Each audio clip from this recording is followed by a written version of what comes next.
news leader. This is WTAJ Sports.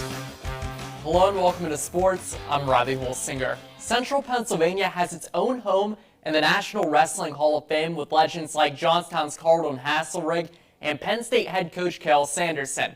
Now, one former state college wrestler will join them in the hall as a Medal of Courage recipient this weekend.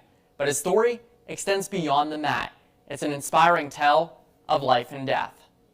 Being inducted into the National Hall of Fame this weekend is incredibly meaningful to me because wrestling, even though I haven't done it in 30 years, has always been the cornerstone, the keystone of my entire life. Jonathan Koch got his start as a state college wrestler, but for the now movie maker, his story is Hollywood worthy.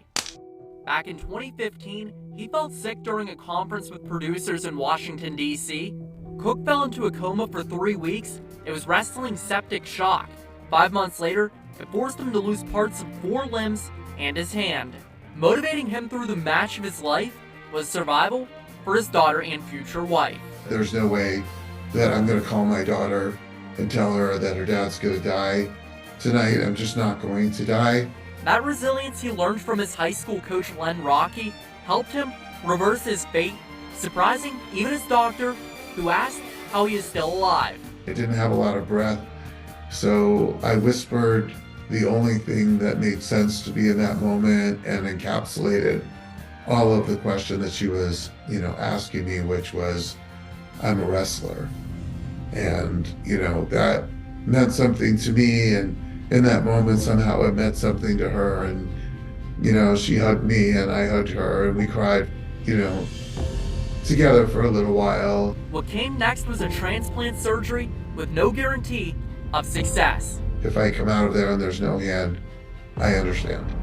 So that's what happened. And I woke up and I did have a hand, and apparently I started humming the Rocky theme once I started seeing it. The celebration in his real-life Rocky story comes this Saturday when his Hall of Fame plaque is pinned. As much as I'm accepting the Medal of Courage for myself, I'm really accepting it for State College, for how we were raised, for what we're made out of, and for the person that they made me growing up in State College. So that's what really hits home for me. Koch truly has a Hall of Fame story from right out of Hollywood. At his induction on Saturday, his high school teammate Rob Cole is presenting him, while Coach Rocky will be there to support him.